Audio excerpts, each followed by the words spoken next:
नमस्कार, मैं हूं बालकृष्ण फरेजा। आप देख रहे हैं डेली लाइफ। आइए शुरुआत करते हैं आज के समाचारों की।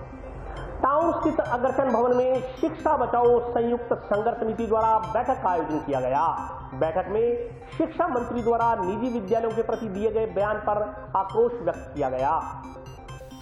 राज्य सरकार के शिक्षा मंत्री गोविंद सिंह डोटासरा की ओर से दिए गए स्कूल खुली नहीं तो फीस किस बात की के कथित बेतुके बयान से निजी स्कूल संचालक इतने नाराज हो गए कि उन्होंने प्रदेश भर में संचालित हजारों निजी स्कूलों के लाखों कर्मचारियों के साथ सड़कों पर उतरकर बड़े आंदोलन की चेतावनी दी है। निजी स्कूल संचालकों ने शिक्षा मंत्री से अपना बेतुका बयान वापस लेने, बंद पड़े स्कूलों को आर्थिक सहायता देने व निःशुल्क शिक्षा अधिकार के तहत बकाया भुगतान की मांग पूरी करने आदि की मांग की है। इसको लेकर प्रदेश के अलग अलग जिलों में शिक्षा बचाओ संघर्ष समिति राजस्थान के बैनर तले निजी स्कूल संचालकों ने अपनी मांगों से राज्य सरकार को अवगत करवाया। इसी क्रम में गुरुवार को हनुमानगढ़ जिला मुख्यालय पर टाउन स्थित अग्रसेन भवन में शिक्षा बचाओ संयुक्त संघर्ष समिति द्वारा एक बैठक का आयोजन किया गया। बैठक में बोलते हुए मुख्य समन्वयक हेमलता शर्मा ने कहा कि प्रदेश के 50,000 निजी स्कूलों के 11 लाख कर्मचारी सरकार की दोहरी नीति से परेशान है। इस कारण अब तक कई शिक्षक आत्महत्या कर चुके हैं। हेमलता शर्मा ने कहा कि बच्चों को ऑनलाइन क्लासेस देकर पढ़ाई करवाई जा रही है और शिक्षा मंत्री कहते हैं स्कूल खुली नहीं तो किस बात की फीस। उन्होंने कहा कि हम शिक्षा मंत्री से पूछना चाहते हैं कि इधर सरकारी स्कूलों के अंदर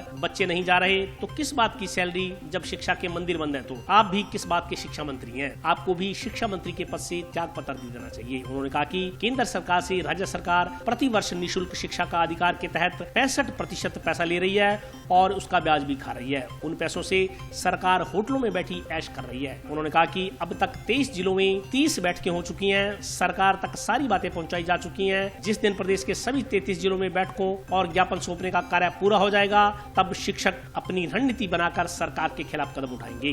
बैठक में निजी शिक्षण संस्थान संघ के जिलाध्यक्ष सुरेश शर्मा, तरुण विजय, विजय सिंह चौहान सहित अन्य लोग उपस्थित थे।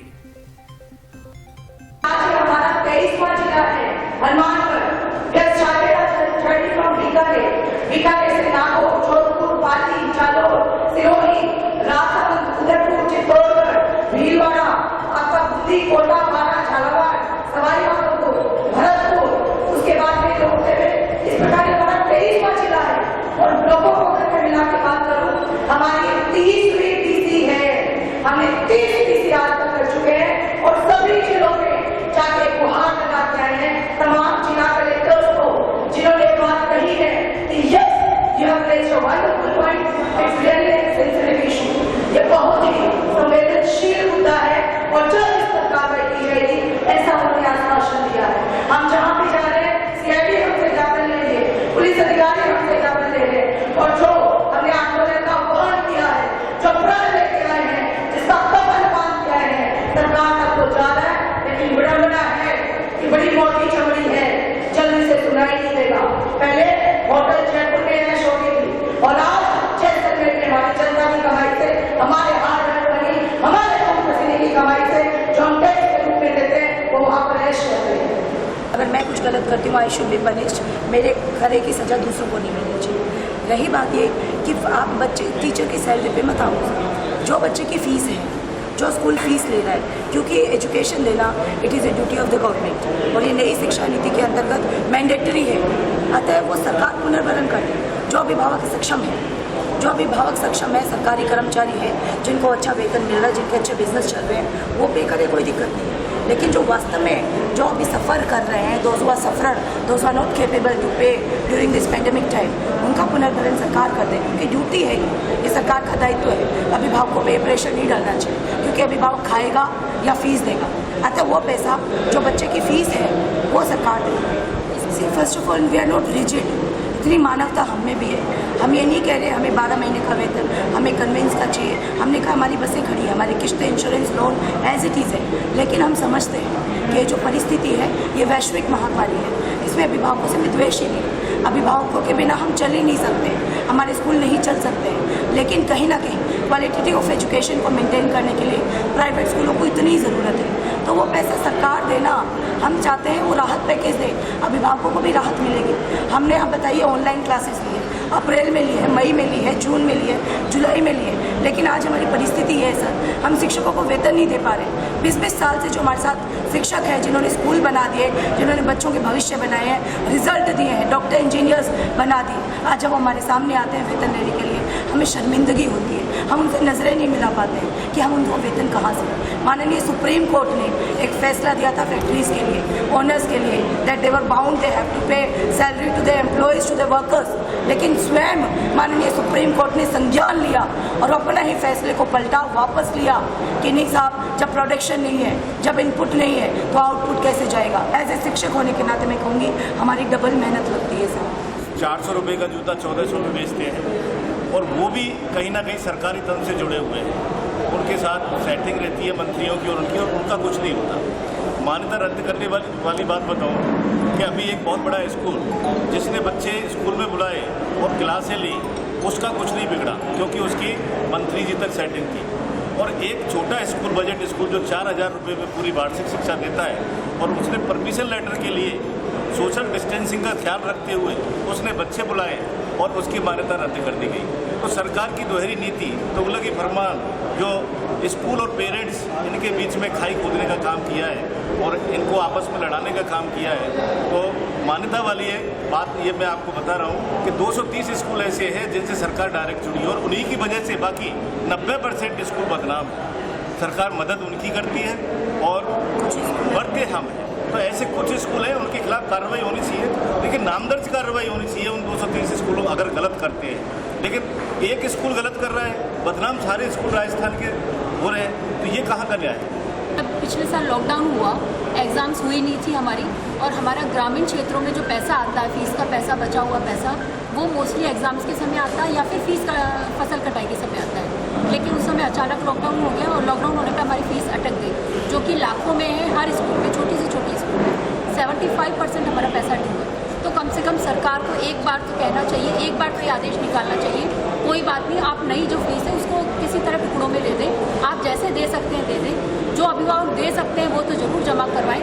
साथ ही जो पिछले सत्र की बकाया फीस है उसे तुरंत प्रभाव से जमा करें, क्योंकि अगर वो फीस भी हमारे पास आ जाती है तो हम हमारे टीचर्स का घर चला सकते हैं, उनको फीस टाइम, उनको सैलरी टाइम पर दे सकते हैं। तो मैं सरकार से ये पूछूंगी कि यूनिट कॉस्ट क्या कम कैसे हो रहा है, क्या महंगाई कम होती जा रही है धीरे धीरे या बढ़ रही है, तो किस हिसाब से वो लोग हम लोगों को लूट रहे हैं, किस तरह से हमको परेशान कर रहे हैं। एक तरह से तो कहा जा रहा है कि प्राइवेट स्कूल लूटते हैं, हम लूटते नहीं, हम खुद लूट रहे हैं, लेकिन हम लोग चुप रहते हैं क्योंकि हम लोग समझदार कौम में, हम सोचते हैं हम लोग पढ़े लिखे हैं, अगर हम लोग ही गलत बोलेंगे तो फिर बच्चों को क्या सिखाएंगे।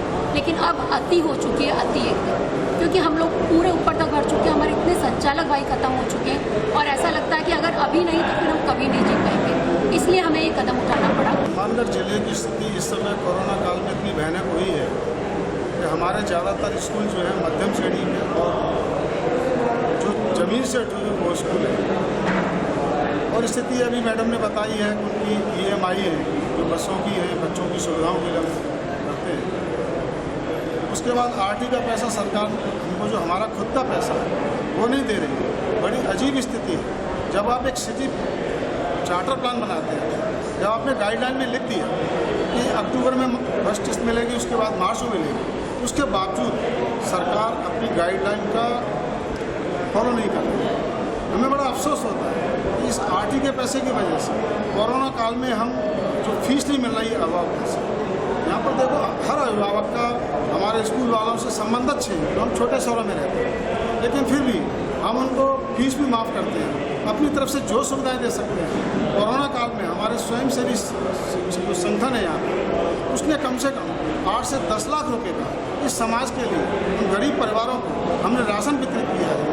मैं खुद मानता हूँ, मैंने अभी इस 1 महीने में ऐसे 4 से 5 अध्यापकों जो बेरोजगार हो चुके हैं, मनरेगा में लग गए, मजबूरी है उनकी, हम उनको हटाना नहीं चाहते, भावनात्मक तौर पर हम उनसे जुड़े हुए हैं, लेकिन अफसोस होता है कि हमारे हाथ खड़े हुए हैं। हम सरकार से हम कोई आर्थिक पैकेज हम इतना ही मांगते हैं कि आप हमारी जो हमने FD जमा करा रखी है, हमारा जो बालिका शिक्षा फाउंडेशन है, उसको ही वापस कीजिए। हमारे पास कम से कम लाखों बच्चे हनुमानगढ़ में हैं। यदि आज हम अपनी संस्थाओं को बंद करते हैं या बंद के कगार पर आते हैं तो सरकार के सरकारी स्कूल छोटे पड़ जाएंगे, इतनी दिक्कतें पैदा हो जाएंगी। हम बार बार निवेदन करते हैं शिक्षा मंत्री जी से शिक्षा मंत्री जी, आपके बयानों से विरोधाभासी बयान है। मैं मानता हूँ हिंदुस्तान का एकमात्र शिक्षा मंत्री है जो बार बार अपने बयानों को बदल रहा है। यही जिला परिषद हनुमानगढ़ में उनका बयान संस्थाओं के लिए था और इतना अच्छा बयान था, हमको महसूस हुआ कि शायद शिक्षा मंत्री कुछ सोच रहे हैं। लेकिन उनका दूसरा बयान जो जयपुर में दिया गया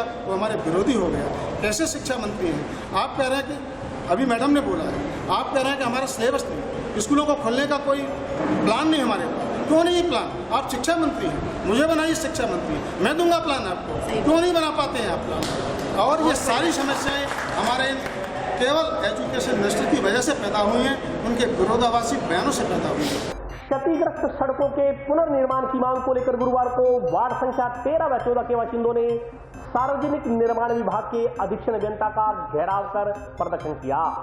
नहीं चलेगी, नहीं चलेगी, नहीं चलेगी। पीडब्ल्यूडी विभाग मुर्दाबाद, मुर्दाबाद, मुर्दाबाद। पीडब्ल्यूडी विभाग मुर्दाबाद, मुर्दाबाद, मुर्दाबाद।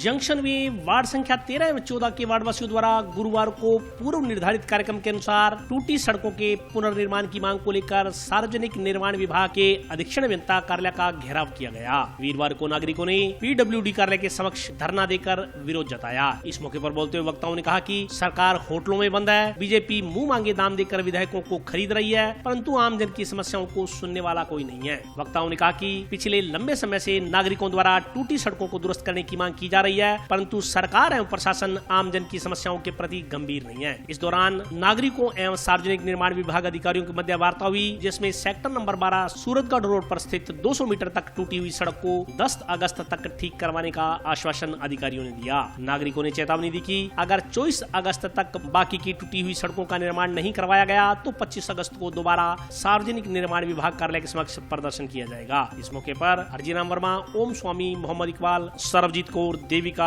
आशा रानी, भंवरी देवी, जेठीबाई, संगीता, निर्मला, रीता, मुन्नी देवी, लालचंद, वेद मक्कासर, वारिस अली, जगदीश कुमार, अशोक कुमार सहित अन्य लोग उपस्थित थे। आज हम शहर की जो टूटी फूटी सड़कें हैं, बहुत लंबे अरसे से शहर का बुरा हाल है। टेम्पू वाले, मोटरसाइकिल वाले, डिक्की वाले, वो सूरतगढ़ रोड पर हमारा मकान है, हम वहाँ रोजाना देखते हैं, कभी ना कभी कोई गिरता है, कभी कोई गिरता है। और बरसात, थोड़ी सी बरसात होने तक वो इतना भर जाता है कि हमें पैदल निकलना बहुत मुश्किल हो जाता है। हालत तो सारे पूरे शहर की बुरी है। और हमारे जो सूरतगढ़ रोड पर वो बचनी देवी हॉस्पिटल का जो एरिया है, उसका तो बहुत ही बुरा हाल है। इसको लेकर के हम आए हैं। आज हमारा इन्होंने पीडब्ल्यूडी का जो अधिकारी है, इन्होंने आश्वासन दिया है कि हम 1 महीने के अंदर हम उसका समाधान कर देंगे, नहीं करेंगे तो हम दोबारा आंदोलन करेंगे। आज हनुमानगढ़ जंक्शन की टूटी हुई सड़कों को लेकर के माकपा की तरफ से और वार्ड नंबर 13 और 14 सेक्टर नंबर 12 के बाशिंदों द्वारा आज एससी कार्यालय का घेराव किया गया। और एससी साहब ने ये बताया कि माता बचनी देवी बच्चों का हॉस्पिटल से लेकर के जेल तक जो है फाटक तक की जो टूटी हुई सड़क है, डाउन है, उसको हम 1 हफ्ते के अंदर अंदर ही शुरू कर देंगे। और अगर ये 1 हफ्ते के अंदर ये काम नहीं शुरू हुआ तो फिर ये हमने फैसला लिया है कि 24 तारीख के बाद ये हम यही नया आंदोलन शुरू करेंगे और यहाँ फिर धरना देंगे और गिराव करेंगे। 9 से 15 अगस्त तक आयोजित होने वाले क्रांति सप्ताह की तैयारियों को लेकर महात्मा गांधी जीवन दर्शन समारोह समिति की बैठक कलेक्ट्रेट सभागार में आयोजित की गई। महात्मा गांधी जीवन दर्शन समारोह समिति की बैठक गुरुवार को जिला कलेक्टर जाकिर हुसैन की अध्यक्षता में आयोजित की गई। बैठक में 9 से 15 अगस्त तक क्रांति सप्ताह मनाने को लेकर विचार विमर्श किया गया। समिति के जिला संयोजक श्रवण तंवर ने बताया कि क्रांति सप्ताह को लेकर 9 से 15 अगस्त तक जिले भर में विभिन्न कार्यक्रम आयोजित किए जाएंगे। इन कार्यक्रमों का उद्देश्य आम जन को महात्मा गांधी के जीवन चरित्र से अवगत करवाना है। उन्होंने बताया कि 9 अगस्त को गांधी जी के नेतृत्व में आजादी के परमाणु ने अंग्रेजों भारत छोड़ो आंदोलन की शुरुआत की थी।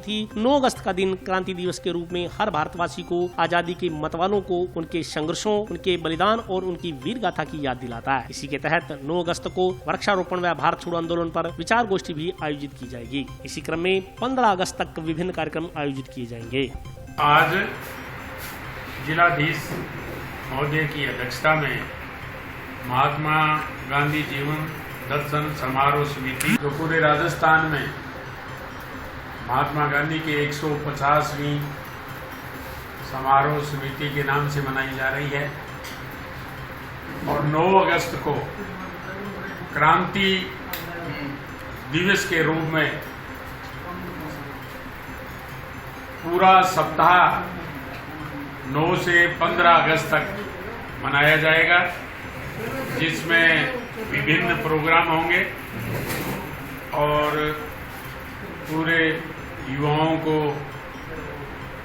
प्रदेश की जनता को आह्वान किया जाएगा कि ये 9 अगस्त क्रांति दिवस तो पूरे देश और प्रदेश में इसका इतिहास है और इसको जन जन तक पहुंचाने का काम सेवा के माध्यम से शुरू किया जाएगा। महात्मा गांधी जीवन दर्शन समिति पूरे सप्ताह में प्रोग्राम तय किए हैं, उसकी डिटेल बता दी जाएगी। जिला एवं सत्र न्यायाधीश ज्ञान प्रकाश गुप्ता का सीकर स्थानांतरण होने पर गुरुवार को बार संघ द्वारा समारोह का आयोजन किया गया।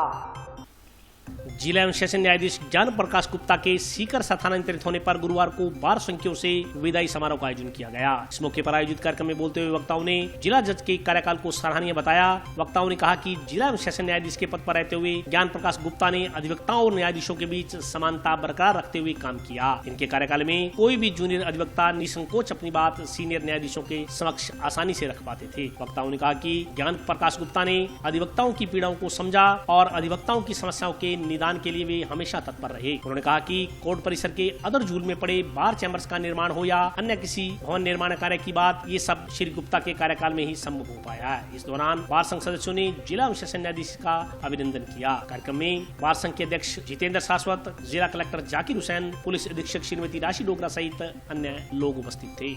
जो आदमी इस धरती पे एक बार आ गया, उनका विकास निश्चित है। और मैं आपको बताऊं कि हमारे बार में अब से पहले जितने जिला सेशन न्यायाधीश महोदय आए और उनको बार में विदाई पार्टी दी, वो सारे लोग हाईकोर्ट जज बने थे। यह मैं मानना निश्चित है कि डीजे साहब भी हाईकोर्ट जज बनेंगे।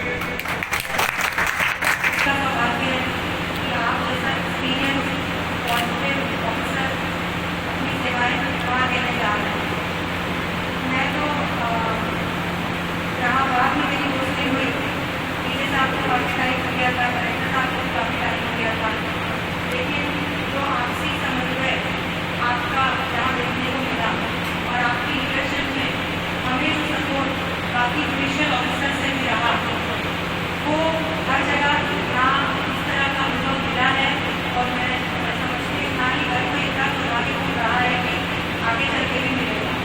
आज अपन डीजे साहब को पार्टी में इकट्ठा हुए हैं। मैंने करीब 19 महीने यहाँ पे पूरे किए हैं। डीजे साहब में से पहले यहाँ पे थे और प्रशासन, पुलिस और न्यायपालिका का जो समन्वय अनुमान करते हैं वो मेरे ख्याल से अद्भुत है और इस तरह का अच्छा माहौल बहुत कम जगहों पे होता होगा। हालांकि यहाँ के लोग बहुत अच्छे हैं, यहाँ के जो निवासी हैं अनुमान करके वो सारे बहुत अच्छे हैं और अधिकारीगण भी सरकारी में छाट के भेजती है। सबसे कठिन समय अपने उसकी विदाई में बोलना होता है और किसी का कार्यक्रम में बोलना बहुत आसान अच्छा लगता है, लेकिन अब कुछ ज़्यादा समय लगता है कि बस यहाँ से एक जगह से यहाँ छोड़ के जाना पड़ रहा है। कलेक्टर साहब ने बहुत अच्छा कहा कि ये वास्तव में आप सबकी जगह की भी खासियत है। हनुमानगढ़ में लोग अच्छे हैं, अधिवक्ता अच्छे हैं, हमारे अधिकारी अच्छे हैं, अधिकारियों को भी सबका अच्छा चाहिए। तो ये मेरा सौभाग्य रहा है, यहाँ पर मुझे सबका बहुत अच्छा समन्वय मिला। आज बार संघ की ओर से हमारे लोकप्रिय जिला एवं सेशन न्यायाधीश ज्ञान प्रकाश गुप्ता को विदाई पार्टी दी गई। विदाई पार्टी में जिला कलेक्टर महोदय, साहिबा, विष्णुपत जी, सारे न्यायिक अधिकारीगण संख्या में अधिकारीगण सारे लोग हैं, सबकी एक भावना थी कि इनका कार्यकाल बहुत ही अच्छा रहा। इन्होंने अधिवक्ता और जुडिशरी के अंदर कोई गैप नहीं रखा। लोग अपनी बात खुल के इनको कह सकते थे। आमतौर पे होता है कि वकील या सीनियर वकील जो है एडवोकेट्स हैं उनमें एजुकेशन, और साहब के टाइम में कोई भी जूनियर अधिवक्ता भी अगर इनकी कोर्ट में गया तो उसने अपनी बात आराम से बिना किसी हिचकिचाहट के कह दी, और साहब ने एडवोकेट्स की भावना को, पीड़ा को समझा और उन पीड़ाओं के लिए उन्होंने प्रयास भी किए और प्रयास पूरे भी किए। चाहे हमारे साइकिलिस्ट हैं, वो सेंड की बात थी, इधर ग्राउंड की बात थी, यूरिनल्स की बात थी, ये जो भी हमारे पक्की ये जो है ना नगर पालिका से जो काम करवाना, बड़े लेवल पे काम करवा दिया इन्होंने, कोर्ट्स के लिए इन्होंने लिख दिया। सारे अधिवक्तागण उनके व्यवहार से खुश थे। हम इनको दूर की कामना करते हुए हमने इनको विदाई की। और अभी वक्त ब्रेक का, हाजिर होता हूँ छोटे से ब्रेक के बाद।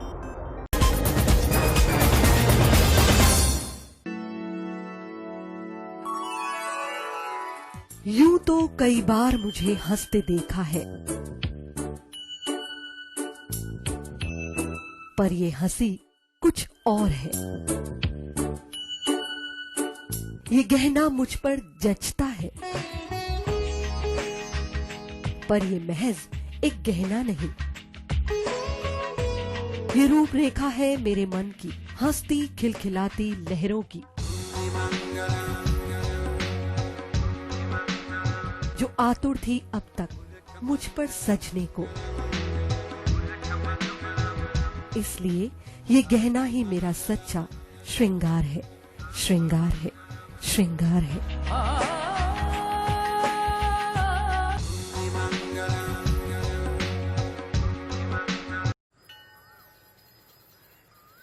अरे बबलू, लॉकडाउन खुलते ही टहलने निकल पड़े। महामारी अभी फैली हुई है। सरपंच जी टहलने नहीं, काम पे वापस जा रहे हैं। तुझे डर नहीं लगता वायरस पकड़ लेगा? पहले थोड़ा बहुत डर लगता था, फिर पता चला कि अगर मैंने पूरी सावधानी बरती तो ये बीमारी होने की संभावना कम है। सबसे महत्वपूर्ण है ये मास्क। काम पर मास्क हमेशा पहनूंगा, समय समय पर हाथ धोता रहूंगा और दूसरों से हर वक्त कम से कम 2 गज की दूरी बनाए रखूंगा। खुद को, दूसरों को और अपने परिवार वालों को भी सुरक्षित रखूंगा। अरे भाई, मेरी जिम्मेदारी बनती है तुझे चेतावनी देना, तो दे दिया। जब देश के मेडिकल और स्वच्छता कर्मचारी रोज कोरोना वायरस से लड़ने का काम कर रहे हैं, तो हमारी भी तो जिम्मेदारी बनती है अपना काम करने की। बबलू, तुझे कुछ हो गया तो? हजारों लोग इस बीमारी को हराकर ठीक हो चुके हैं, और अगर किसी कारण मुझे ये बीमारी हो भी जाए तो सरकार ने अस्पताल में हमारे इलाज के लिए पर्याप्त व्यवस्था कर रखी है। ये घबराने का वक्त नहीं, एक दूसरे का हौसला बढ़ाने का वक्त है। अरे ऐसे क्या देख रहा है? तू काम पे जाएगा, मैं नहीं जाऊंगा, नाक नहीं कट जाएगी मेरी। चलो मास्क। हाँ, मास्क। अरे नाक तो ढक लो। हाँ। कोरोना वायरस से हमें लड़ाई जारी रखनी पड़ेगी, पर उससे डर कर नहीं, पूरी सावधानी के साथ डट कर चलिए। रुकी जिंदगी को आगे बढ़ाएं, देश को आत्मनिर्भर बनाएं। जय हिंद।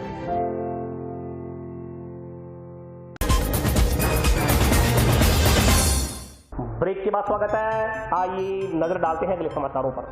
राम मंदिर निर्माण को लेकर हुए संघर्ष में शहीद कार सेवकों की याद में गुरुवार को नेहरू मेमोरियल लॉ कॉलेज के छात्रों द्वारा श्रद्धांजलि सभा का आयोजन किया गया। जो नहीं श्री राम का, वो नहीं किसी काम का। जय श्री राम, जय श्री राम, जय श्री राम, जय श्री राम।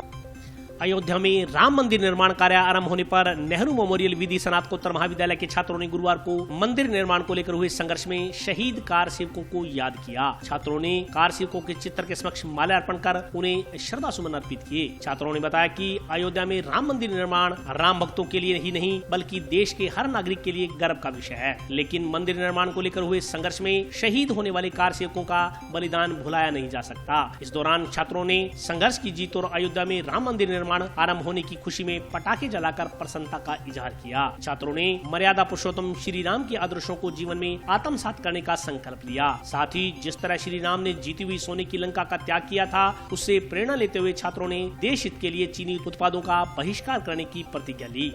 492 सालों के लंबे संघर्ष के बाद ये पावन घड़ी आई है। भगवान श्री राम ने सारा जीवन संघर्ष के साथ बिताया 14 साल वैसे वनवास काटा और उसके बाद में दुख की बात देखो, अपनी अयोध्या जी में अपने घर पर अपने मकान के लिए अपने मंदिर के लिए इतने सालों तक इंतजार करना पड़ा। और उससे भी दुख की बात है, कुछ लोग ज्ञान दे रहे थे। ज्ञान क्या दे रहे थे कि वहां पर हॉस्पिटल बनना चाहिए। ऐसे तथाकथित फर्जी बुद्धिजीवियों से मैं पूछना चाहता हूं, क्या आपने आपका घर हॉस्पिटल बनाने के लिए दान में दिया? मैं शपथ लेता हूं कि मैं आज के बाद जितना भी संभव होगा चीन का सामान नहीं खरीदूंगा। यह सीख हमने प्रभु श्री राम से ली है। क्योंकि उन्होंने तो जीती हुई सोने की लंका छोड़ दी थी। तो उनके वंशजों के लिए चीन का सामान छोड़ना कितनी बड़ी बात है। इसीलिए मैं आज से चीन का सामान नहीं खरीदूंगा। साल के लंबे संघर्ष के बाद कल श्री अयोध्या जी में देश के यशस्वी प्रधानमंत्री आदरणीय नरेंद्र मोदी जी ने श्री राम मंदिर की नींव रखी। उस खुशी में आज हमने शहीद हुए कार सेवकों को याद किया। इसके साथ ही हमने एक शपथ ली, क्योंकि हमारे आदर्श राम जी है। राम जी ने सोने की जीती हुई लंका छोड़ दी थी, तो आज सब युवाओं ने एक शपथ ली कि हम चीन का सामान छोड़ देंगे। कुछ भी हो जाए, जितना भी संभव होगा, हम चीन का सामान प्रयोग नहीं करेंगे। क्योंकि राम जी ने हमेशा यही शिक्षा दी है, राष्ट्र प्रथम। मैं समस्त नेताओं से ये निवेदन करना चाहता हूँ कि वो सब राम जी को आदर्श मान के कार्य करें, क्योंकि राम जी किसी एक धर्म के नहीं है, राम राष्ट्र के प्रतीक है। हिंदुओं में, सनातनियों में जिन्हें मर्यादा पुरुषोत्तम भगवान श्री राम कहा जाता है, तो मुसलमान इन्हें इमामे हिंद कहते हैं। इसलिए समस्त नेताओं को राम जी को आदर्श मान के जनता के हित में काम करने के लिए कार्य करना चाहिए। आज जो राम मंदिर बनने जा रहा है, ये राष्ट्रीय एकता के लिए जरूरी था, क्योंकि जो भी फैसला कोर्ट करता है वो सबके हितों के लिए करता है और ये देश के लिए बहुत अच्छा है। तो मैं यही कहना चाहूँगा, राष्ट्रीय एकता के लिए ये बहुत बढ़िया है। भारतीय जनता पार्टी कार्यकर्ताओं ने टाउन स्थित हिसारिया मार्केट के पास आतिशबाजी कर अयोध्या में श्री राम मंदिर निर्माण कार्य आरंभ होने पर खुशी का इजहार किया। बच्चा बच्चा राम का, बच्चा बच्चा राम का, जो सिंधु का खून न खोले नहीं वो पानी है। अयोध्या में श्री राम मंदिर निर्माण कार्य आरंभ होने की खुशी में 5 अगस्त के दिन को यादगार बनाते हुए भारतीय जनता पार्टी की ओर से टाउन स्थित हिसारिया मार्केट के पास आतिशबाजी कर जश्न मनाया गया। इस दौरान भाजपा कार्यकर्ताओं ने श्री राम जी की प्रतिमा के समक्ष दीप प्रज्वलित कर पूजा अर्चना की। इस दौरान महाराजा अग्रसेन पार्क को दीपमाला से सुसज्जित किया गया था। कार्यक्रम में शहर के गणमान्य नागरिकों ने भाग लिया। दीपोत्सव की तैयारियों में छोटे छोटे बच्चे भी उत्साह से भाग लेते नजर आए। वहीं युवाओं ने भी अयोध्या में राम मंदिर निर्माण कार्य आरंभ होने पर इसे देशवासियों के लिए गर्व का विषय बताया। इसके बाद कार्यकर्ताओं ने प्रसाद वितरण कर जय श्री राम के नारे लगाए। कार्यक्रम में पूर्व मंत्री डॉक्टर राम प्रताप, नगर परिषद के पूर्व सभापति राजकुमार हिसारिया, भाजपा जिलाध्यक्ष बलबीर बिश्नोई, अमित साहू सहित अन्य भाजपा कार्यकर्ता मौजूद थे। बहुत लंबे समय की, कम से कम 500 साल हो गए इस बात को। आज ये शुभ दिन है, इसके लिए मैं पूरे सभी लोगों को, हनुमानगढ़ बहुत बहुत मुबारकबाद देता हूँ। ये जो आज राम मंदिर का नींव का उद्घाटन हुआ है प्रधानमंत्री श्री नरेंद्र मोदी जी के द्वारा, ये बहुत बढ़िया है। इसमें बहुत से लोगों की तपस्या है और उसी तपस्या का परिणाम है कि आज हम राम राज्य की ओर बढ़ रहे हैं। और ये लोगों की यही इच्छा है कि ये राम मंदिर जो है भव्य मंदिर बने और विश्व के अंदर इसका नाम हो। आज का कार्यक्रम बहुत ये रखा गया था, उसी के उपलक्ष्य में जो नींव हमारी अयोध्या में श्री राम के मंदिर की जो नींव रखी गई है, उसी के बारे में ये आज जो प्रोग्राम रखा गया है बहुत बढ़िया है। और पटाखे और मालिया जो आसपास छोड़ी गई। ये प्रधानमंत्री, हमारे माननीय प्रधानमंत्री नरेंद्र मोदी जी ने जो आज ये फैसला लिया है कि राम मंदिर का निर्माण किया जाए, उससे जो है एक हिंदू धर्म में बहुत खुशी की लहर दौड़ी है। तो हम युवा वर्ग प्रधानमंत्री जी को इतना धन्यवाद करना चाहते हैं, जो उन्होंने आज इतना बड़ा हमारी खुशी का मौका हमारे लिए सामने रखा है। तो उसके लिए बहुत बहुत धन्यवाद प्रधानमंत्री Narendra Modi ji. As social media पे हम देख रहे हैं कि आज पूरे देश भर में खुशी का माहौल लहराया जा रहा है। पूरे देश भर, हिंदुस्तान के अंदर पूरे आज एक खुशी की लहर दौड़ रही है कि राम मंदिर का निर्माण हो रहा है। एक हिंदू धर्म की एक बहुत अच्छी और एक बहुत बड़ी अचीवमेंट है ये। आज हर घर में ये दीप प्रज्वलित किए जा रहे हैं और यहाँ पर भी जैसे हनुमानगढ़ टाउन में अग्रसेन पार्क में बीजेपी पार्टी के द्वारा यहाँ पर दीप प्रज्वलित कर श्री राम जी की पूजा अर्चना की गई है और आतिशबाजी पटाखों से इनका अभिनंदन किया गया और इस फैसले से हम बहुत खुश हैं और इस फैसले से हिंदू वर्ग पूरा खुश है, पूरा भारत देश खुश है आज कि इतना बड़ा फैसला लिया गया है। ये जो आज प्रोग्राम है बहुत ही अच्छा था और इधर राम जी की पूजा भी बहुत अच्छी थी, सबको प्रसाद भी मिला था और जो अयोध्या में राम मंदिर बन रहा है वो भी बहुत मोदी जी अच्छे से बना रहे हैं, तो आज प्रोग्राम बहुत अच्छा था। सीओ सिटी अतर सिंह चौहान ने 1 वर्ष पूर्व जिला अस्पताल में समय द्वारा लगाए गए पौधे की सार संभाल कर आमजन को पर्यावरण संरक्षण का संदेश दिया। सीओ सिटी अतर सिंह चौहान गुरुवार को जिला अस्पताल पहुंचे। यहां उन्होंने 1 वर्ष पहले समय द्वारा लगाए गए पौधे की सार संभाल करते हुए आमजन को पर्यावरण संरक्षण का संदेश दिया। अतर सिंह चौहान ने कहा कि पौधों की सार संभाल करना उतना ही जरूरी है जितना उन्हें लगाना जरूरी है। हनुमानगढ़ को हरा भरा बनाने की मुहिम में अनेक सामाजिक संस्थाएं अपना सहयोग दे रही हैं। लोग शहर में जगह जगह पौधारोपण कर रहे हैं, लेकिन इन पौधों को किसी तरह की हानि न हो और इनकी सार संभाल सुनिश्चित करना भी हमारा ही दायित्व बनता है। उन्होंने कहा कि पौधा लगाना एक बच्चे को गोद लेने के समान है। जब तक कोई पौधा पेड़ नहीं बन जाता तब तक उसकी सार संभाल और उसे नियमित पानी और खाद देना भी पर्यावरण संरक्षण की श्रेणी का ही एक हिस्सा है। अतर सिंह चौहान ने कहा कि आज से 1 वर्ष पूर्व उन्होंने जिला अस्पताल की चौकी में एक पौधा लगाया था। जब वे अस्पताल आते हैं तो अपने द्वारा लगाए गए पौधे की सार संभाल जरूर करते हैं। करीबन साल भर पहले मेरे द्वारा डॉक्टर शंकर सोनी जी और चौकी इंचार्ज के द्वारा पुलिस चौकी हॉस्पिटल में खेजड़ी का वृक्ष लगाया गया था। आज उसको साल भर होने आए, उसको संभाला है, पानी देखभाल अच्छा चल रहा है, उससे पेड़ से बात की है, खुश है, हरा भरा है, तंदुरुस्त है। चौकी वाले इसको बहुत अच्छी खाद पानी दे रहे हैं। अच्छा, सोसाइटी को पेड़ सिर्फ लगाना ही नहीं है, उसकी बार बार देखभाल करनी है, उससे बात करनी है, उसकी क्या दुख तकलीफ है, क्या कीड़ा लग रहा है, पानी की कमी है, खाद की कमी है, उससे बात करते हैं, पेड़ भी खुश होते हैं। और आज के लिए बस इतना ही। कल फिर हाजिर होता हूँ नए समाचारों के साथ। तब तक के लिए नमस्कार।